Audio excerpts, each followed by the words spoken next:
सब भाई लोगन के सादर प्रणाम बा। कुछ देखनी है हम सोशल मीडिया पर, चारों तरफ न्यूज़ पर बहुत अजीब टाइप के माहौल बनता हमनी के देश के। तो हम सोचनी है कि रुआ सब हमरा के प्यार दुलारा आशीर्वाद देवे नहीं जा, हमार भाई बनी जा रुआ सब, तो रुआ सब तक अपन संदेश पहुँचावल बहुत जरूरी बा।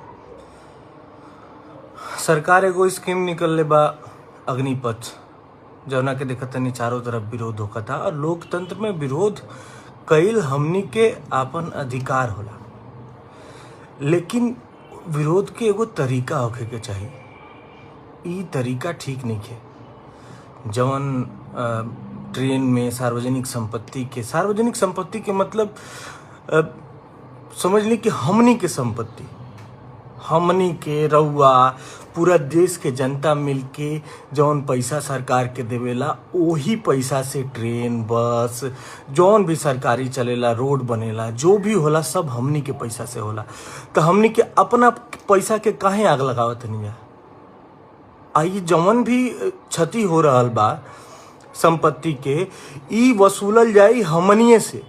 कोनो न कोनो तरीका से ट्रेन के किराया बढ़ जाई, आए वाला भविष्य में तेल के दाम बढ़ जाई, कैसे भी करके ई पैसा के आपूर्ति हमारे तोहरा से होई, हमनी से होई।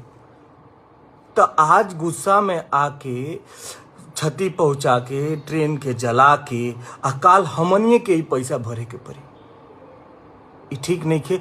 विरोध दर्ज करा, अब विरोध करे के बाद एगो शांतिपूर्ण विरोध होके के चाहिए। हमरो के बोला वजह हमहू चल के तुहंजना के संगे शांतिपूर्ण तरीका से खड़ा रहब तुहंजना के संगे, कि जौन हमनी के युवावन के जितना भी देश के युवा बाड़न जौन सेना में जाइल चाहतन, जौन समस्या बा सरकार से हमनी के कहल कि हमनी के बात सुनल जाओ, हमनी के दुविधा बा, हमनी के प्रश्न बा, एकरा के पूरा कइल जाओ।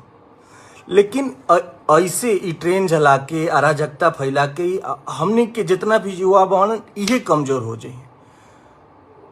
तो जना के जौन बात रखल चाहता लोग इहे कमजोर हो जाए। सरकार के नजर में आंदोलन के जगह पे अराजकता हो जाए। और सबसे बड़ी बात बा कि हमनी के पैसा, अपना पैसा में, अपना संपत्ति में, ये सब हम ट्रेन कर से हमनी के न जाए तो अपना संपत्ति में हमनी के आग काहे लगावल जाओ? हमनी के विरोध, अगर विरोध करे के बाद तो विरोध होके के चाहिए। आंदोलन लोकतंत्र के एगो स्तंभ है। जनता अपन आवाज रखेला, सरकार के सामने रखे के भी चाहिए, लेकिन ओकर एगो सही तरीका होके के चाहिए। ओकर ई तरीका ना। रुआ सबसे हाथ जोड़ के निवेदन बा हमार, जितना भी भाई लोग हमार बाड़न जा, घरे जा लोग, और ये सब हमनी के अपन बात रखल जाई, लेकिन एगो सही तरीका से रखल जाई। शांतिपूर्ण आंदोलन, शांतिपूर्ण प्रदर्शन करके अपन बात हमनी के रखल जाई सरकार के सामने। हमारा के बोले बजा हमहू आई तो जना के संगे, लेकिन ई तरीका ठीक नहीं के। भैया लोग हमारा हाथ जोड़ के निवेदन बा, अगर हमहू अपन घर द्वार छोड़ के जाई वैसन प्रदर्शन में, हमार माई बाबू के करेजा में धुक लागे रही कि अरे कहाँ गई बा हमार लइका, घरे जा लोग। ये सब गई ठीक नहीं है, बिल्कुल ठीक नहीं है। अपने संपत्ति के आग लगावल बिल्कुल ठीक नहीं है। वह सब घरे जाए जा और अपन बात रखे के एगो उचित तरीका निकालल जाओ, अपन बात रखल जाओ, लेकिन ऐसे आगजनी करके ना, ऐसे ना भैया। हमार भाई हो लोग, हाथ जोड़ के निवेदन बा, अपन बढ़िया से बात रखल जाओ, शांतिपूर्ण तरीका से बात रखल जाओ। अरे हमनी के गांधी जी के देश के वासी हैं जा। इतना बड़ देश अंग्रेजन के हाथ से अपन शांति के बल पे, अहिंसा के बल पे ले लिहल गए। तो अपन देश के चलाए वाला लोग से ऐसे बात रखल ठीक नहीं है। आराम से शांतिपूर्ण ढंग से अपन बात रखे के चाहिए। हमारा मन में ये बात रहा, जवन भी बात बा रुआ सबके सब बात ठीक बा। जवन भी कहल जाता कि एमएलए एमपी 2 साल की नियुक्ति किया जाए, बाद में रिटायरमेंट दी जाए, ठीक है। ये सारी बातें सही है हम लोगों की, लेकिन उसके लिए एक मंच बनाइए, लोग एक जगह इकट्ठा हों, शांतिपूर्ण ढंग से अपनी बात को कहा जाए। ये तरीका बिल्कुल सही नहीं है कि ट्रेन को आग लगा के।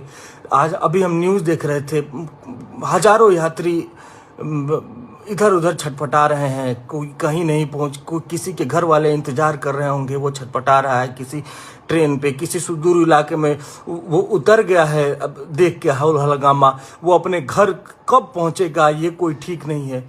सबके बारे में सोचा जाए, और ये बिल्कुल बिल्कुल ये सही नहीं हो रहा है।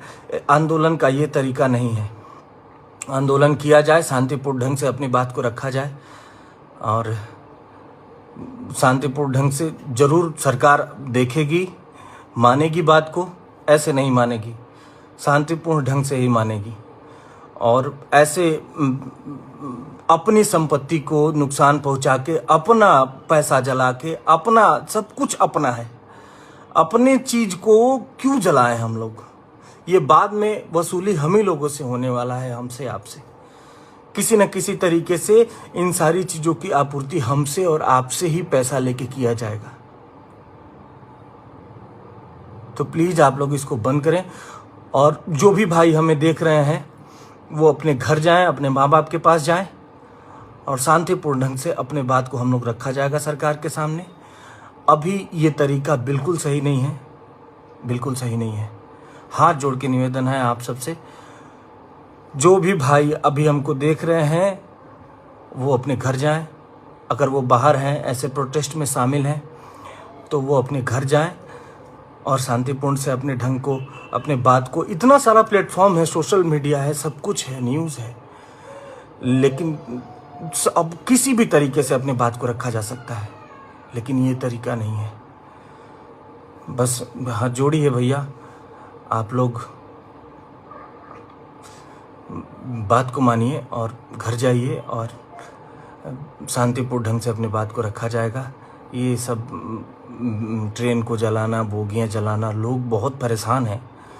जो लोग ट्रेन में सवार थे वो दर दर भटक रहे हैं, वो कैसे अपने घर पे जाएंगे? उनके घर वाले परेशान हो रहे होंगे।